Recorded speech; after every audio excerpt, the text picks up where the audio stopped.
Police cars revolving light breaking.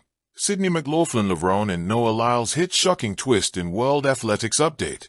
Gold sports medal fire. Sydney McLaughlin, Levrone and Noah Lyles are not going to miss the podium in their disciplines at the Tokyo World Athletics Championships. But God forbid, if anything happens to them, a comeback would be next to impossible. Let's assume for a moment that if they pick an injury, have a fever, some kind of sickness, or anything that might hamper their chances of finishing in the top three of their heats, they will only have one option. They will have to push through. The problem is if injured, pushing through risks makes it worse. So, even if they win, the chances of the semifinals drop. Plus in Paris, they had a relief, one that is now taken away from the 2025 World Championships. Track and Field Gazette took to its official X handle to announce, here is the complete schedule for the Tokyo 2025 World Athletics Championships, September 13th to 21st. Japan spiral calendar. Crossmark no repage rounds this year. So, an extra chance for all the athletes to qualify for the semifinals of their respective events is now gone because rape's a French word means to fish out or to rescue. And it did exactly that. It was kind of a rescue mission for the athletes who couldn't qualify directly from the initial heats. Another opportunity to advance to the semifinals at the Paris 2024 Olympics. This format was introduced for events including the 200m, 400m, 800m, 500m, and all hurdle events. But with this update, it's either do or die for Sydney McLaughlin, Levrone, Noah Lyles, Tobago, Nusa, and all other athletes. Now if you wonder how useful this extra race was, look at U.S. hurdler Freda Kittenden. Kittenden relied on the rapes round after a groin issue slowed him in the heats, later calling it a lifeline. He finished 8th in the heats of a 100 mh at the Paris Olympics with a time of 18.27. If I had really gone for it, I could have crashed out. I could have really hurt myself even worse. Oh, the plan was just to maintain my health, give my best, and try to make it to the next round. He said. The athlete was feeling some pain in his adductor muscle. The plan was just get through the round. As long as I didn't get disqualified or hit any hurdles, then I can get through and run in the repage round in 2 days. He said. In the repage, he clocked 13.42 seconds and marked a comfortable win in the round and qualified for the semifinals 13.23 to 23s2nd. The strategy worked out so well that he even was in the finals, finishing 6th with 13.32s on the clock. But while it turned out to be useful for him, many had criticized it as well. Noah Lyles' compatriot and others criticized the rule. The repsage system at Paris 2024 faced sharp criticism from athletes and insiders who found it punishing and poorly thought out. US 800m runner Brandon Miller had mixed feelings about the new repage format. When I didn't make it through the heats, I was given a second chance. I needed that. I can't be mad at it. Miller said. In his initial heat, he finished 8th with a time of 1 minute and 46.34 seconds, which did not qualify him directly for the semifinals. However, he secured his spot in the next round by winning his repage heat with a time of 1 minute and 44.21 seconds.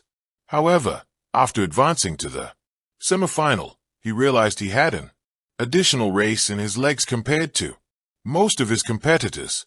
Now with an extra race in front of him, Miller confessed, it's tough to come here expecting to run 3 days and then have to run 4, but those were the cards I was dealt, so I have to play them. In the semifinal, Miller placed 5th with a time of 1 minute and 45.79 seconds. Not enough to make the finals. Lithuanian runner Gabija Galvadite said. The turnaround was brutal. I raced at 8:30 p.m., then had to wake up early for the repage. There wasn't enough time to recover. In Heat 1 of the 800m, she finished fourth in her heat with a personal best of 1 minute and 59.18 seconds, which qualified her for the repechage round. In the repechage, she placed fourth again with a time of 2 minutes and 0.66 seconds and did not advance to the semifinals. Jamaican agent Claude Bryan was even harsher, dismissing the format as a dumb concept devoid of prudence and questioning whether athletes were consulted at all. The track and field world thrives on tension. Records are broken in fractions of a second.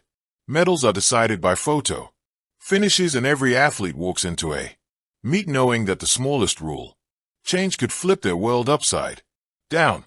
This week, World Athletics delivered precisely that.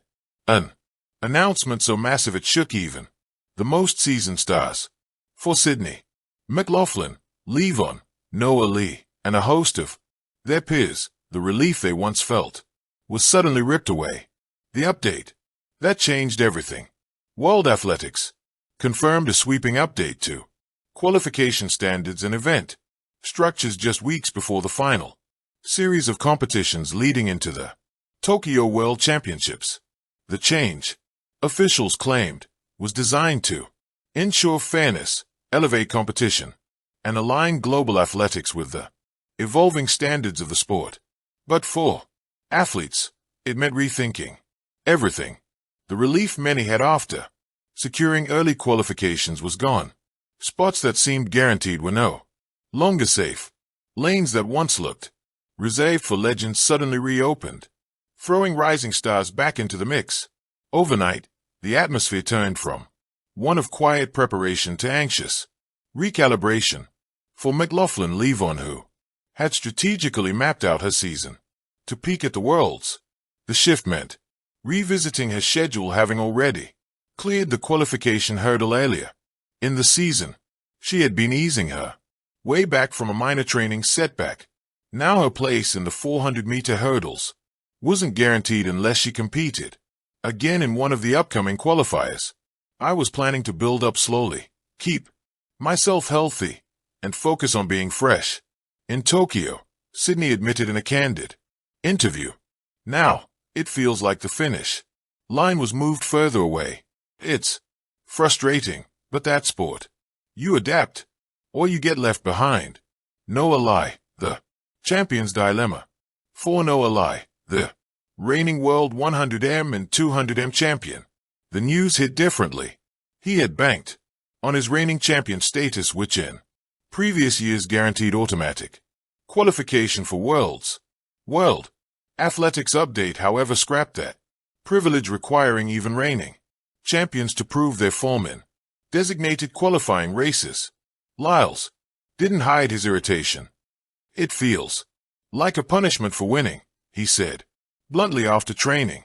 We put in years of work, we win titles, and then suddenly those titles mean nothing when it comes to qualification. I'll still show up, but it's not the principle I agree with. Fans echoed his frustration. Social media was ablaze with debates, some arguing that requiring champions to requalify ensured fairness, others saying it disrespected the credibility of champions who had already Leone and Lie. Sprinters like Christian Coleman, long jumpers like Tara Davis Wood Hall, and distance runners like Jacob and Jabba Rickson all found themselves adjusting training plans. Some were furious, some were cautiously optimistic, and others took the news as an opportunity to sharpen their competitive edge. Julian Alfred, the rising 100m sprinter from St. Lucia, saw it as a chance to prove consistency. Thank you for watching. Please don't forget to hit the subscribe button, like, and share. Till next time.